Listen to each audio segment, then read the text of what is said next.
এটা একটা দৈনিক সংবাদপত্র, পূবের কলম। সেখান থেকে আমি আপনাদের একটা খবর নিয়ে আমার মতো করে নিরপেক্ষভাবে একটু পর্যালোচনা করার চেষ্টা করছি।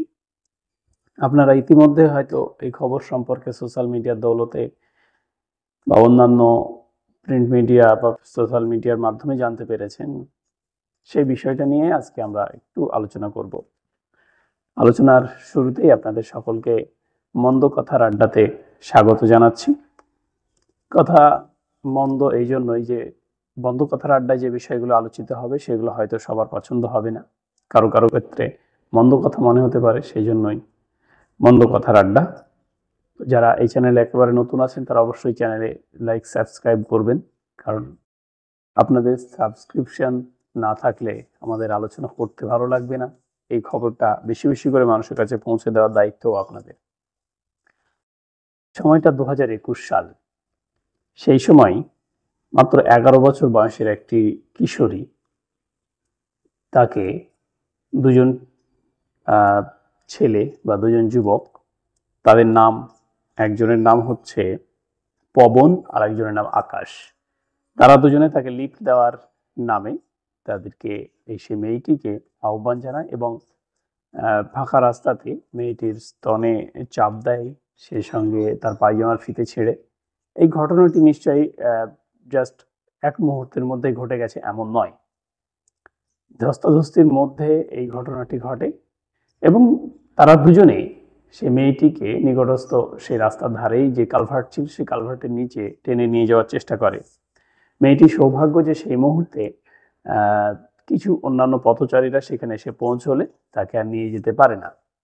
পরবর্তীতে এই ঘটনাটি যারা ঘটিয়েছিল তাদের নামে কোর্টে মামলা হয়। সেই মামলার রায়ে খুব রিসেন্ট, মানে আমি খবরটা পড়ছি আজকের খবর, আজকের কাগজে, আজ 21শে মার্চ এলাহাবাদ হাইকোর্টের যিনি বিচারপতি তিনি খুব সুন্দর একটা মন্তব্য করেছেন, যার জন্য বলা যেতে পারে এদেশ ধর্ষকদের স্বর্গরাজ্য।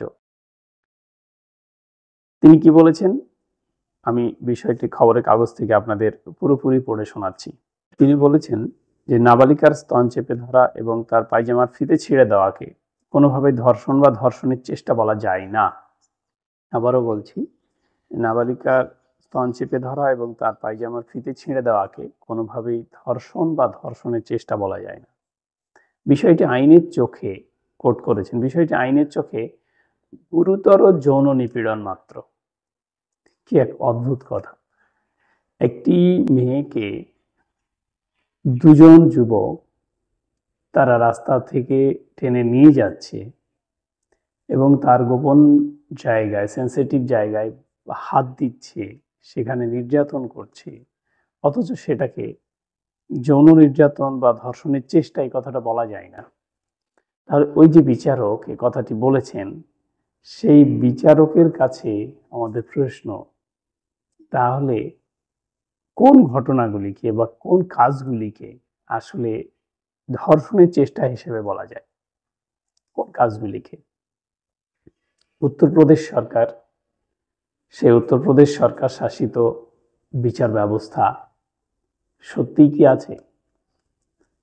শুধুমাত্র উত্তরপ্রদেশ শাসিত বিচার ব্যবস্থার কথা কেন বলা যায়? এই মুহূর্তে গোটা ভারতবর্ষের সর্বত্র নারীরা কি সত্যি নিরাপদ? যখন একজন বিচারক এই ধরনের মন্তব্য করে, একজন বিচারক যখন এই ধরনের মন্তব্য করে, তখন সাধারণ মানুষ বা সাধারণ উচ্ছৃঙ্খল জনতা, তাদের কাছে এটা অক্সিজেনের মতো। তারা আরো এই ধরনের দুর্ঘটনা, এই ধরনের হিংস্রতা প্রদর্শন বা হিংস্র আচরণ করার জন্য সুযোগ পেয়ে যায়।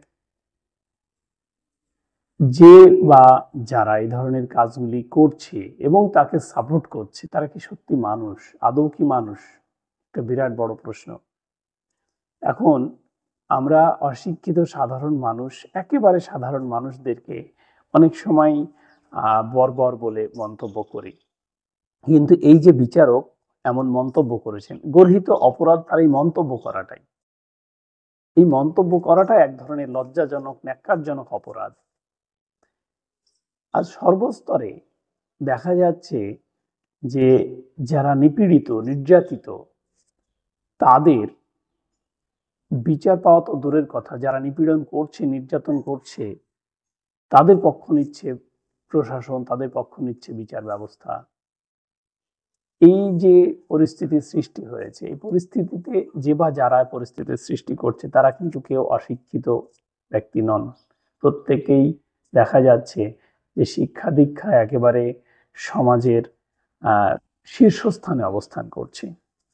এই সমাজের শীর্ষস্থান থেকে যদি একজন বিচারক এমন কথা বলতে পারেন, তাহলে যারা উচ্ছৃঙ্খল জনতা, যারা সাধারণ মানুষকে মানুষ মনে করে না, যারা ক্ষমতার অলিন্দে বসবাস করে, সেই মানুষেরা কি ধরনের কথা বলতে পারে, কি ধরনের আচরণ করতে পারে, সেটা সহজেই অনুমেয়।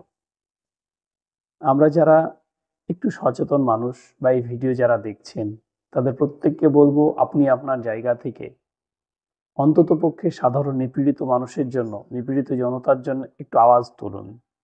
আপনি যদি আজ আওয়াজ না তোলেন, তাহলে আগামীকাল যে আপনার সঙ্গে এই ঘটনা ঘটবে না, তার কিন্তু কোনো গ্যারেন্টি কেউ দিতে পারবে না। ঘটনাটা খুব স্বাভাবিক। তাই নিজেকে বাঁচাতে, নিজের দেশকে বাঁচাতে, সংবিধানকে বাঁচাতে, যারা শিক্ষার সর্বোচ্চে বসবাস করে, যারা দেশের সর্বোচ্চে অবস্থান করে সামান্য মানবিকতা বা সামান্য মনুষ্যত্ববোধের পরিচয় দেয় না, তাদেরকে ঘৃণা করুন, তাদের বিরুদ্ধে প্রতিবাদে গর্জে উঠুন। আসুন আমরা মন্দ কথার আড্ডায় এ ধরনের বিভিন্ন বিষয় নিয়ে আলোচনা করি।